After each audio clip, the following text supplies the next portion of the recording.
Ito yung unang araw namin sa Bora at pupunta kami ng Puka Beach dahil napakainit. Aba, ay di yung bunso ko, yun ang hiram ng payong doon. Ang sabi, manghihiram daw siya ng payong at napakainit. Tingnan nyo naman, bit. Naku po, kayo naman ang arte. Ayan. And then, ayan na, welcome na sa Puka Beach. Ayan na, tingnan nyo naman ang tubig din. Talaga naman napakalinis. Kahit hindi kayo mahilig manligoy, mapapaligo kayo sa ganda ng tubig. Ayun, naku po, yung babae na hagip. Nakatupis, lagot ako. Ayan, aba, lang namang nakapadyama din eh. Ay, ari dagat, natural. Di ganyan ang suot mo. Ayan, tingnan nyo naman, sobra talagang linis. Oh, talagang mawala akong masabi din sa dagat din eh. Napakalinis at napakaganda ng buhangin. Ayan, tingnan nyo naman yung anak ko din eh. Ayan, tingnan yung pagka-arte. Ayan, naglalakad. Habang ako'y nakasunod sa mga arit, ako'y nag-video para ako'y may pang-post sa reel. Aba, ay di, ayan, ako'y nagbubunga nga. O, tingnan nyo, napakalinis ng tubig. Ako'y bunga nga diyan. Sabi ko, hoy Jeff, ikaw ba hindi na marunong mahiya? Saan ka naman nakakakitang ikinasabit si ikinakapayong? Sana ikinatulog na lang sa kwarto kung ayaw mo mainitan. Sabi kong ganon. Abay, ang sabi niya, mamay, hayaan nyo sila. Wala akong pakialam. Bakit may sa gusto kong magpayong? Sabing ganon. Paksakulit naman talaga niyan.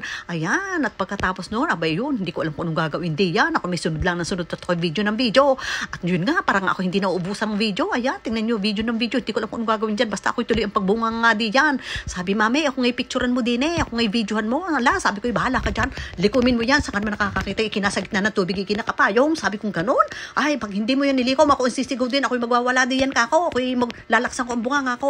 Abay, napahiya. Hindi yun nilikom. Abay, bakit? Eh, talagang ako'y magbubunga nga. Ay, pag ako may nagbunga nga, wala din akong pakialam. Bahala ka diyan. Di mapahiya ka. Pag makahiya mong iyong ina, ayan, nilikom niya. At pagkatapos niyan, ayan, o. Di ko pa, susunod din naman pala, hindi pa sunod kanina. Ayan, yung panganay ko may diligo. Sabi ko, sige, maligo kat na ikim, exercise ang iyong baga diyan. Ay, di, ayan, ligo-linggo. At pagkaligo namin, ay, di, ayan, nagutom. May di kumain kami. Diyan kami sa Itulyukin. At yun nga, hindi naman kami po pwedeng hindi sa Itulyukin. At ang mga ilalo kami mapapagastos. Ayan, tingnan nyo, nakala ko kung ano yung kamuti lamang naman pala yun. O yan, mini burger. Aba, tingnan mo, pagkako-cute. O, aba, talaga naman napakarami din yung pagkain. Ayan, fried chicken naman. Abay, talaga naman dinig hindi masyado mahal. Sa kinainan naming are, pero talaga naman sila sulit. Itong aking paborito. Yan ang aking kinuha. Ayan, yung anak kong yan, napakahilig niyang kumain. Kaya lahat itatry niyan. Napakahilig niyang magsubok ng kahit na anong pagkain. Yan naman ako, hindi ko sinubukan at hindi ko kilala. Baka hindi masarap. O, ayan. Napakarami naman talaga din eh. Talaga mga anak ko'y sulit. Yung mga kasama kong 3 lalaki ay di sila'y busog na busog. Ako na may hindi masyado. Hindi ako mahilig masyado sa mga Gusto ko lang yung mga prutas, gulay-gulay, ganun. Alam mo naman ako, may lahing kambing.